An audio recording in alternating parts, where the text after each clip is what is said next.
Shalom and welcome to 2 Minutes of Torah. This year is entitled The Essence of a Healthy Relationship, Part 2. We learned in the previous year that Yosef and his brothers, there was some lacking in communication in their early years when he's telling over the dreams. He has his ideas, they have their ideas.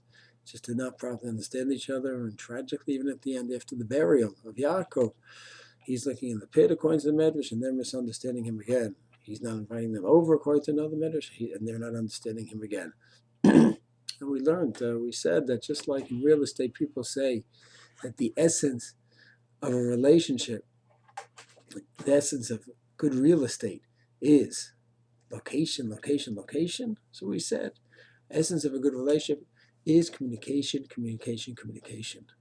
And there's a Netziv that's a scary Netziv. But Netziv says at the end of Hayei Sarah that when Rivka came back with Eliezer and she saw Yitzchak, he looked almost like an angel.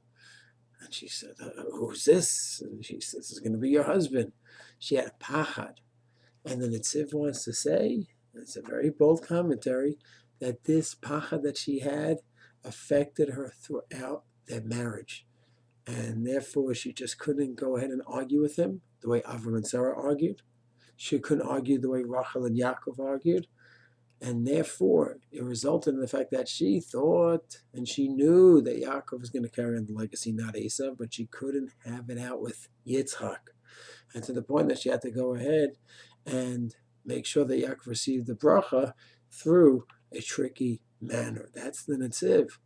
So once again, we're being pointing out, the commentators are pointing out that even the great Avot, as holy as they were, as angelic as they were, in some of them or some of the Shvatim, the communication was not perfect. Doesn't mean they weren't great people, just it wasn't 100% perfect in this specific area. There's so many books on relationships, on our marriage. Dr. Meir Wikler, in one of his books, beautiful book called 10 Minutes a Day to a Better Marriage, he writes, and he's been working for decades, Shalom Bayis, with couples. Good marriages are characterized by the facility with which the couple can negotiate and resolve their differences, not by the absence of disagreements. A couple has disagreements, that's totally fine, no problem at all. That will not make for an unhappy marriage necessarily. What will make for an unhappy marriage, or what will be, let's take a positive way, what will make for a happy marriage, a good marriage, the facility with which the couple can negotiate and resolve their differences. They're going to have differences, that's fine. They'll have differences in terms of the timing. He's always on time, she's late. She's on time, he's late. Differences regarding the budget. Differences regarding raising the children. Differences are fine and even healthy.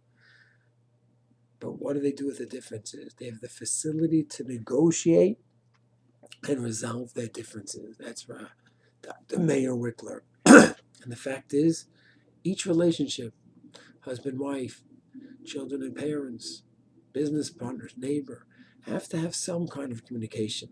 There's certainly not one size fits all. As a matter of fact, in this book, 10 Minutes to a Day to a Better Marriage, Dr. Wikler has a fascinating approach. And it's certainly not for everyone. He admits it's not for everyone. A couple that's just not communicating well. They cannot speak. One speaks, the other one just shuts him down. She speaks and he shuts her down. He's overwhelming to her, or vice versa. They just cannot have a good, healthy conversation on any serious, deep topic. So he has an amazing suggestion. He says maybe you should have each time someone speaks, each day, another person is the speaker. So today the wife is speaking, and he is not defending himself. He's not going to show how he's right and she's wrong. He's simply going to be involved in active listening.